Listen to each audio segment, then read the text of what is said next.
Okay, you heard the intro music. It is the Senior Hockey Report here on the SportsCage for Warren Steinley, MP for Regina Louvain and Croft Electric. We're getting down to it.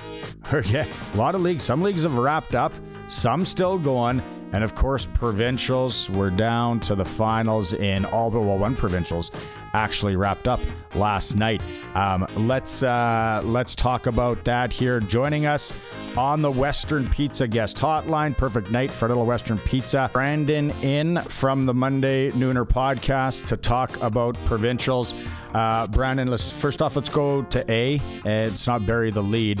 Lumsden advances. They knock out Redvers, but Foam Lake and Raymore, what a series that was. It went the full three.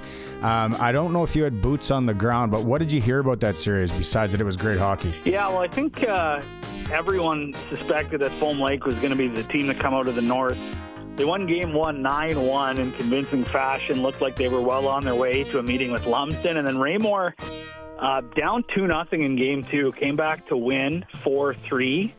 And same story in game three, back in Foam Lake. Raymore held serve at home in game two. Everyone thinking back to Foam Lake in game three. It's probably going to be the Flyers. They get out to a 2-0 lead, and then Raymore storms back and wins the thing. So that's kind of the big storyline there, the perseverance of the Raymore Rockets getting it done when a lot of people counted them out. So it sets up a great final with their Copel Valley Highway Hockey League rivals in the Lumsden Monarchs. What did, and I top of my head, I can't remember, did Raymore have quite a few pickups? Did they pick up another team here for provincials? Just additions from the players' perspective, as far as I know. Arthur Miller, who was leading them for the last few years, I don't think he was playing in league, at least not much, but he's been around provincial time. Eric Greiba, your listeners will be familiar with him. He played with the Oilers, with the Ottawa Senators. He played some senior in Kindersley about 5 years ago, but he's signed up to play provincials. He's played a number of the games. He didn't play in the Foam Lake series, but sounds like Greiba is going to be back. And then the goalie was a pickup as well. WHL fans will know the name. Last name Evanoff. I believe he was a Moose Jaw Warrior goalie, Adam Evanoff, 25-year-old. Played a little bit with the Regina Cougars, so people who follow that U Sports hockey will recognize him. He's been the goalie, and he's been outstanding. And as you know, in Senior A, you need good goaltending to win. So that's Senior A. We got Raymore, we got Lumsden, Copel Valley Highway Hockey League, maybe peacocking around that they're the best league with two teams in A. What about B? What can you tell me there? Yeah, Belcaris Bronx, they've just kind of been squeaking their way all the way to the final. They had a good series with Selby. They had a couple 3-2 overtime wins against Oxbow to get to the final. And then they face off against the Wilkie Outlaws out of the north, who are a perennial provincial favorite in B. And they win game one 3-2 in double overtime. So highly competitive series. Game two will be this Saturday in Wilkie. If they can win on home ice, Game 3 going to be back in Belcaris on Sunday at 5 o'clock. So we will know the provincial B champion by the end of this weekend.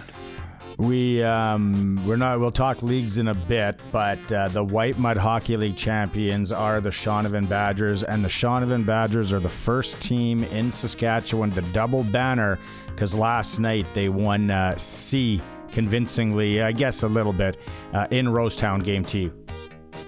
6-4, yeah, the boys got it done. Depth on Shaunavon seems to be the difference there as well. Shout out Rosetown's Jared Jago, former Regina Pat. He scored all 4 goals for Rosetown, but it wasn't enough. Nothing like scoring 4 and taking a loss. But yeah, Shaunavon gets the rare Tuesday night win, wins Provincial C, wins the White Mud, like you mentioned. They lost 1 game this year, and it was in earlier round of provincials. They lost game 2 in Assiniboia 6-0 before coming back winning game 3 8-1. So yeah, the only loss of the year for Shaunavon was that game in Assiniboia. So a pretty impressive season for the Badgers. And then D, there was a whack of teams. We've been talking about it, and D is down to the final 2. We got Macklin and we got Milestone.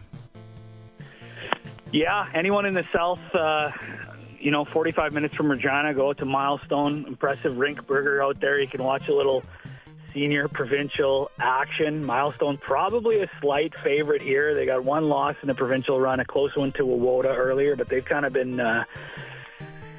winning convincingly the whole way through. It took Macklin 3 games to get past Hague this past weekend, 2-1 in that game 3. So if you're looking for something to do Saturday, or I guess, no, sorry, it would be Saturday.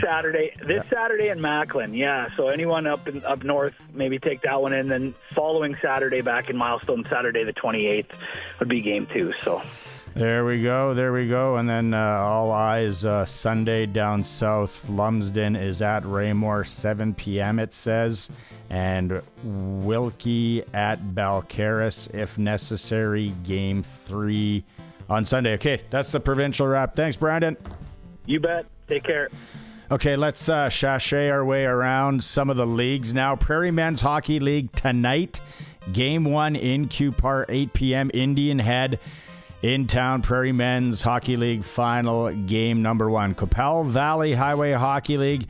As far as the playoffs go, the name Lumsden is there. They're up 2-0 on Grenfell. Game 3, chance to wrap it up Tuesday back in, that one is in Lumsden. So Lumsden chance to win, but they're worried about provincials this weekend. Nauticue Hockey League, the final is done there. Milestone is your champion. Up in the Long Lake Hockey League tonight in Foam Lake at the Rec Center, the ever-popular 8:30 puck drop. Foam Lake hosting Lanigan. Foam Lake, a chance to wrap it up, win the prestigious Long Lake Hockey League championship. Over in the Sask East, looking at the finals in there, we got Langenburg and Kenora.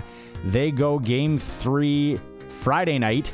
That one in Langenburg. Langenburg won the first game 5-1. Kenora came back, stole the Kishka with a win 7-2 in game number 2. And shout out to the Jansen Jets, the Wheatland Hockey League Championships, their first title in franchise history. So good job, Jansen Jets. You want all your senior hockey talk? Monday Nooner podcast. Anywhere you listen to podcasts, it's free. Just download it. Go ahead. You can follow the Monday Nooner on all the socials as well. The Senior Hockey Report here on the Sports Cage is brought to you by Warren Steinley, MP for Regina Louvain, always on Saskatchewan's side, and also Croft Electric. They are rooted in your communities. They'll be in the Crofty will be at the Lumsden Barn for that provincial and league final tilt. I guarantee you that. Croft Electric, find them online and all the socials. It is a Sports Cage. We are the home of local sports in Saskatchewan, streaming through our YouTube channel at sportscage.com.